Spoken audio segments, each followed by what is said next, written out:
Hello and welcome to Fascism on Film. I'm James Kent. Along with me is Teal Minton. And today we are going to discuss, this is kind of a new thing for our show. Up until now, we've been exploring films that have taken place in different parts of our film's history, but also our older films. Yes. This is, I think, the first time that we have looked at a contemporary movie, something that came out this year, and what it has to say about fascism. And that is Paul Thomas Anderson's One Battle After Another, which at the time of this recording is still playing in theaters. And perhaps by the time you hear this, will have made itself available for streaming. So hopefully you'll have had a chance to watch this amazing movie before we have the discussion.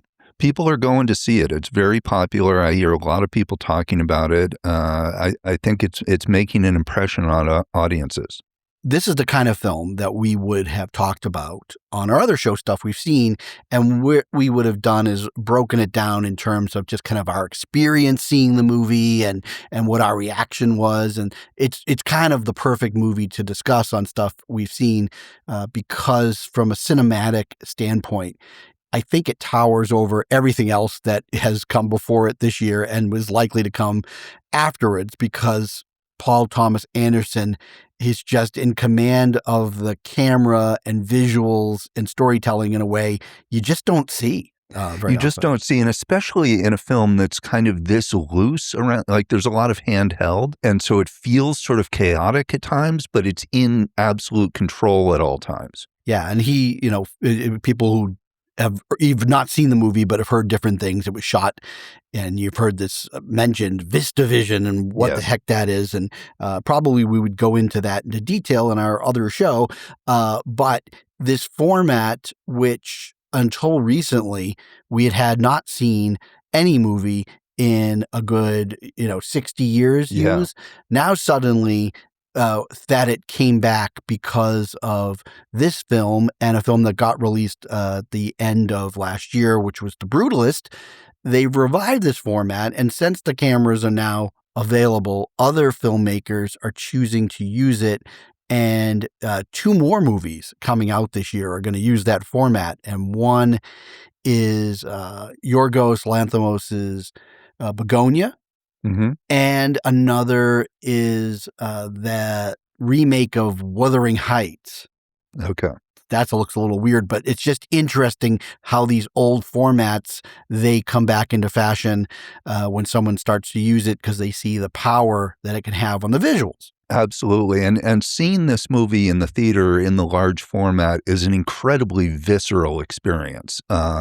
This movie grabs onto you and just rockets you through it. And, you got to hold on to the edge of your seat to, the first 10 minutes of this movie, I thought, I don't know if I can handle this. It was so intense. But then I got into it. But it's a very visceral movie that comes at you and doesn't pull any punches. Yeah, and both of us got to experience it probably the way that Thomas Anderson wanted audiences to experience. Teal got to see it in IMAX. So he got to see it. This is the first time an IMAX movie feature has been shown the entire way through in full frame. Yes. And that is largely because of the VistaVision format. It was allowed to conform with the IMAX screen almost in the exact aspect ratio that it was shot. And it was probably the closest you could get to seeing it the way it was shot in camera, with the exception if you were able to go and see the movie projected in VistaVision. And for the first time in like 60 years, they did an experiment in the spring with the VistaVision projectors that existed. And there's a company in Boston that was able to refurbish 4 of them. And one of those projectors was put into L.A. in Quentin Tarantino's Vista Cinema, no pun intended. And another was in a Regal Cinema in New York City. One was in London. And then the 4th projector was right almost in the backyard of the company that was able to restore them. And that was in Brookline, Massachusetts at the Coolidge Corner Theater. And I got to see it projected in VistaVision, and it was a pretty jaw-dropping, shocking moment, because I've never seen 35 millimeter projected to look that sharp, Yeah. crisp, and have visuals that the colors just kind of jumped out at you. So it was probably a once-in-a-lifetime opportunity for me to see it. I doubt if they're going to ever show these films Yeah. projected that way again. I don't know, but I took the one chance I could, and it was a pleasure to see it that way. But everything that Teal had mentioned about the film is true about just how much of an exciting ride the movie is. It's an exciting ride. And, even the score is just pounding on you and keeping you on the edge of your seat and pushing you forward. And there's just such energy and momentum to this movie. It just does not let up. But wait a second, Teal, what are we talking about here? We're talking about this movie, but the show is Fascism on Film. So what the heck does this movie even have to do with fascism? Is it about fascism? I don't know. Why are we even talking about this film? Okay, I think those are excellent questions. And I think that there are definitely things going on in this movie that tie into fascism. And the obvious one is that it's dealing with white supremacy. And there is a secret cabal of white supremacists called the Christmas Adventurers Club. And they're some rich old white men who kind of seem to, in the film, run things and are pursuing a white supremacist agenda. They're essentially the KKK. Sometimes in these movies, we see neo-Nazis as street level, right? They're like skinheads beating people up. But in this film, the neo-Nazis are these wealthy old white men, and they are trying to create essentially a fascist country. So I think that's one of the ways in which it's sort of obviously about fascism. But then we get into this character of the Sean Penn character, Lockjaw, Stephen J. Lockjaw, who I think gets us into some of the psychology of fascism. He is a power-hungry, militant, violent, angry racist. And it gets into some of the psychology of his character and how that plays in with fascism. Then there's also the angle of just this world we live in which this sort of violence is happening. And there's a sequence where Lockjaw basically takes over a town with the military and protests break out. He says he's going after the cartels, but it's clearly just his personal motive to find this girl that he's searching for. It's interesting. Paul Thomas Anderson uses this vehicle very loosely based on a Thomas Pynchon book, and he finds kind of material to kind of work with. And beyond the story, there's all these very interesting facets. And this Sean Penn character is very interesting because, yes, he is clearly a white supremacist. We could call him a fascist. Sure. But he is complicated. He is self-loathing. He also has an attraction for the people that he is supposed to hate. He loves what he hates. He finds himself in love, infatuated with this character who's part of this opposition group, the French 75, and she is a black woman, and she's powerful and strong. And when the beginning of the movie, he kind of captures her. Yes. During one of these operations that the French 75 is to liberate immigrants who have been captured. And you think, uh-oh, she's done for. And then something very strange happens, which is hilarious. At the same time, it adds instant complexity. Like, whoa, this movie is not going to be something that we can easily predict what's going to happen.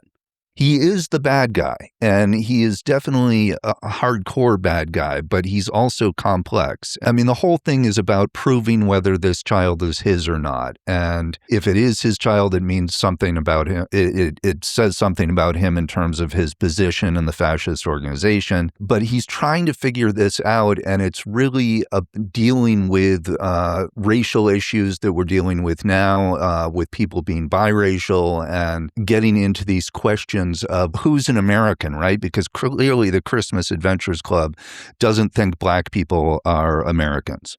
No, they have a very, very strict, pure line Yes. of succession.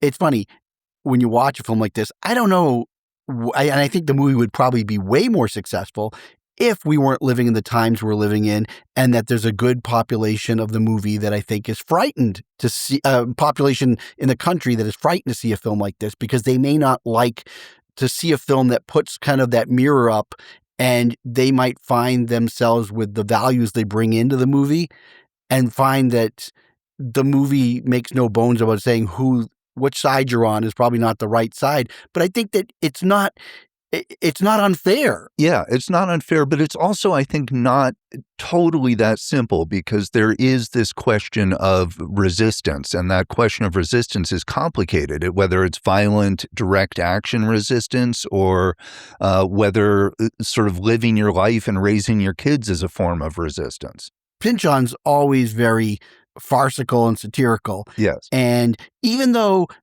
Anderson changes even a lot of the character names, he keeps the spirit of Pynchon names. Yes. Like Lockjaw. And it's hard. I think that's one of the hard things to get into when you read Pynchon, is that he doesn't use standard names for people. Yeah, it's very similar to Dr. Strangelove, where there are these sort of satirical, overblown, archetypal kind of names. Like Lockjaw is a perfect example of that. What's interesting is Thomas Anderson shot this film maybe at the beginning of 2024. Yeah. And so, he may have seen where the headwinds were going politically and what the election might happen. But he had no knowledge when this movie came out.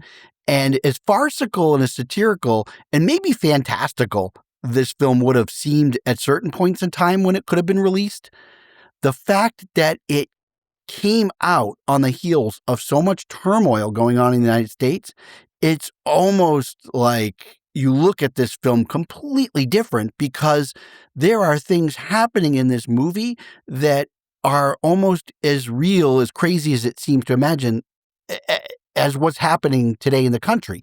And, you see little moments, and this is what's so great about Anderson. He's not making like zooming in close and saying, hey, Right. Look at this, pay attention to what I'm doing here. But there's a moment during this protest that's breaking out when Sean Penn has ordered all these troops into the city, and clearly it's under the guise of one thing, but it's really because he's trying to sort of flush out DiCaprio's character, who was part of the French 75, and when his wife, look, things don't go well for the French 75 at the beginning of the movie, and then his wife, who Sean Penn is infatuated with, she kind of makes a deal with the government, and she turns traitor, and some of the French 75 don't do so well because of that. Yeah, and so Bob's been in hiding all these years with his daughter, who may or may not be his real daughter. And I think that's another aspect to this movie which makes it deeper, is that it does bring into, just because are you blood related or not, what's a real father? Yeah. Right. Versus what's the difference between a blood father and the person who's actually raised you? Right. And especially when the blood father wants to kill you. Right. And so there's a brief moment that happens when the protests kind of break out into a little bit of a riot, but you actually see the kind of troops. And that's another interesting thing that Anderson does, is that there's suddenly a blurring of the lines between what are the police and what are armed forces. And the people that are saying they're police, on the backs, you see these police badges, in a sense, that marks them as police, but they're in camo. Yes. And it's this blurring of the lines that isn't really far-fetched anymore in the time of ICE and other, police departments basically using their budgets to kind of become like commando units. And so what we see is these sort of false flags operations where the police are starting the riot, but it's very subtle. Agents provocateur within the crowd throwing Molotov cocktails. But it's not so heavy-handed. You have to be very astute to go, wait a minute, what happened here? And I think that that's a great filmmaker who doesn't really want to lead the audience too far on these things. You have to kind of watch the movie and you have to figure things out. And that's one of the things that Anderson says in interviews, is that he wants to be just slightly ahead of where the audience is in terms of guessing, because he doesn't want them trying to figure out the whole movie. Definitely, I could not have figured out the whole movie. So what you were saying was interesting, though, and that there's a lot of these scenes that are kind of maybe would be thought of as being overblown or over the top, but now are kind of like actual news footage. And definitely that opening sequence with the French 75 freeing people from ICE detention feels like it's torn right out of the headlines. The big difference, though, here is that in reality, we don't really have left wing violence. We don't have these resistance groups in the same way. They existed a little bit maybe during the Vietnam War, and that's kind of what Pynchon's novel is based on, is sort of people who were Vietnam War protesters who were into direct action, and them dealing with themselves sort of in the Reagan years. Yeah, because his book takes place in the 80s, and Anderson, in his adaptation, has updated that. What Anderson portrays very cleverly, because again, this is a very satirical movie, is he gives a right-wing fantasy of what they think the left is up to.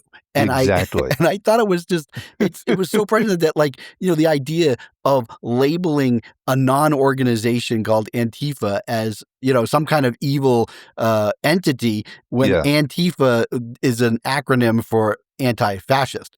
Yes. But it plays into this fantasy of what you've always said on this show about one of the tenets of fascism is Yeah. this idea that your enemy is both weak and crushable, but at the same time so dangerous that they must be crushed. Yeah, exactly. Yeah, because I mean, this is a huge. It's almost like the entire Christmas Adventurers Club is threatened by this. If this girl is his daughter, then it's an existential threat to the whole organization, and it'll all fall apart because one guy had sex with a black woman. What's interesting about this Christmas Adventurers Club, which is genius, because that I didn't Yeah. know was coming, and I just thought it was the best name ever. And again, while this seems farcical, I couldn't help but think of the very real Heritage Foundation. I was thinking of the John Birch Society. Yeah, but see, the John Birch Society, while in a sense it still exists because the Koch brothers were heavily Yeah. involved in the John Birch Society, but at that time, the John Birch Society and their beliefs were so repugnant to people that the Koch brothers figured out you had to rebrand. Mm-hmm. And you had to keep all the same things that the John Birch Society was about, but you had to get rid of the name.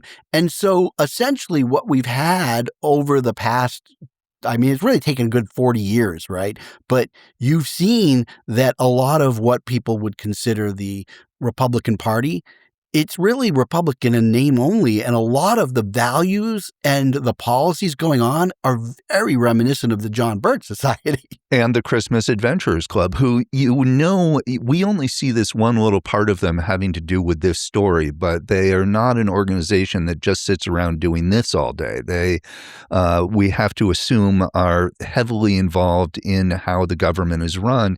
And the other part of this movie that doesn't get quite as much attention is what's going on with the immigrants. And there's this Benicio del Toro character, Sensei, who's basically running an underground railroad for immigrants. And that is going on sort of underneath all of this for the first half of the movie, really. We see a lot of that storyline. And that's something that we see the fear sort of in these immigrant children and their families. And that fear of an oppressive society is something that's very fascist and is sort of demonstrating that for us. Yeah. And it's tough. And this is one of the things about our show. If we just stuck to pure fascism, right, on fascism, then we really be just going through every movie that had something to do with World War II or Nazis Exactly. or Italians. Yeah. But to really explore how that philosophy permeates throughout history, I think that elements of it are in every authoritarian regime. Absolutely. And I think we're now finally, a lot of people are waking up to the reality that, and it's funny, it's an interesting thing. At what point do you go, oh, I think my country is kind of going the authoritarian route versus, oh, I am living in an authoritarian regime. And I guess my argument would be if the last bastion of democracy resides in your Supreme Court, Yeah. and they are unwilling to stop the oppression, then you may have entered the authoritarian Yes. blank. And so, again, I'll leave it people. Those are my own opinions. And I would say with this film is it's not explicitly, it's not saying this guy is a fascist, here's what fascism is. It's dealing with a lot of things that I consider fascist adjacent or cousins of fascism, which is this sort of this self-hatred, this need to belong that we see in the Sean Penn character. The people that are sort of on the outs and are being oppressed by this. We see the dynamic of fascism playing out in the society within the film in a way that, yes, I mean, we can argue about whether it's actually fascist or authoritarian or what those details are. But to me, this film tells us something about the moment we're living in and the conflict that's happening. And some of that conflict is violent. In the film, it's very violent. And I think that tells us a lot about sort of the underbelly of American society being violent. And also violence, of course, is fascist in its own way.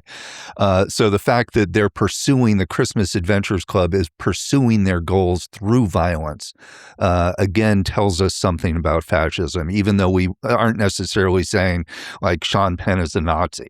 Exactly. And, it's an interesting thing because, again, the first part of the movie, the first good 20 minutes before we even see, I think the title. Before the title, yeah. You're watching the French 75, and, you can make this argument. What they're doing technically is against the law. Yes. And they are performing acts that border violence. But then when it all starts to cascade is when their actions morph into violence. And that's at the hands of Leonardo DiCaprio's character, Bob's Yes. wife. Exactly. Every time they were going to, say, rob a bank or something, they knew once you're engaged in that, that the potential for violence to break out. If you're running around with a gun, yes, there are the chances that violence will happen. So this film has so many layers. And then on the other aspect of it is just taking that and putting that into one bucket. It's just one hell of a ride. I mean, it's an exciting action. We never stop. I mean, the first half hour of the movie is nonstop. Then you get maybe a little bit of a break. And then the next hour and a half is nonstop. It's nonstop. Yeah, it just does not let up. It is relentlessly pushing, and it's relentlessly pushing emotion, right? So like the DiCaprio character is just so motivated by saving the kid. And she's of course motivated by trying to stay alive. But there's a real emotional core to the movie in terms of his fatherhood, and how that's juxtaposed with Sean Penn's fatherhood and anger and hatred. And it's interesting. One of the films that Anderson, it's not a direct influence necessarily, but he said that if you're looking for films to examine when you're watching this, is The Searchers. And interesting because The Searchers involves a search for a girl. Yeah. And a relentless pursuit and also racism. But it's also, in a very interesting way, it was shot in the exact same format, VistaVision. Oh, interesting. Okay. Yeah, and often I've heard the John Wayne character in that film referred to as a fascist. Yeah. That's an interesting idea. Yeah. I don't know if I'd go that far, but I have definitely heard that before. Well, he's definitely about pure blood. Yeah. So, I mean, that does drive him. So is this film, is it a warning? Is it just taking the temperature of the country? Is it trying to tell us about fascism?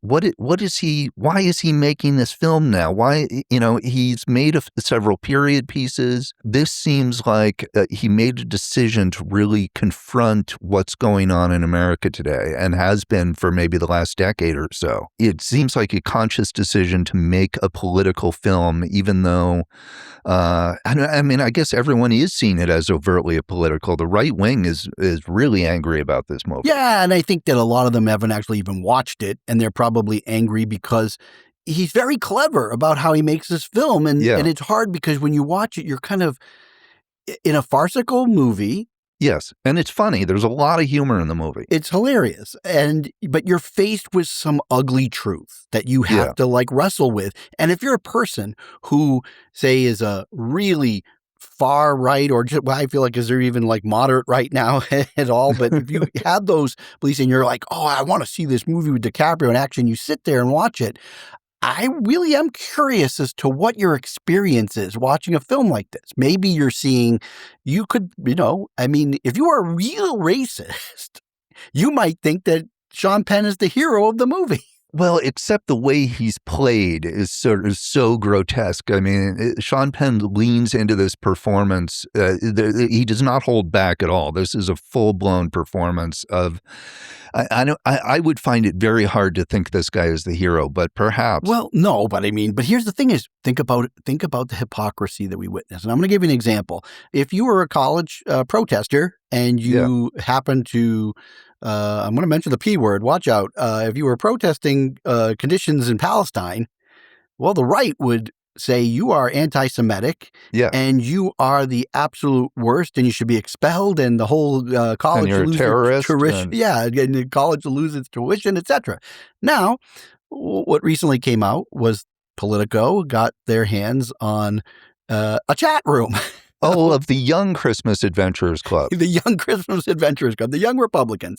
Yeah. And it was some of the most vile, racist, anti-Semitic, homophobic. I mean, you name it. It is disgusting. Yeah. It was in there. I Love Hitler was in there. So this, though, by the same right that would want to label a protester about the conditions in Palestine, they would say, and they have said, oh, these are just jokes. These are young kids. Now, what was interesting is in Vermont, one of the people on that chat happened to be a young freshman state senator and his wife.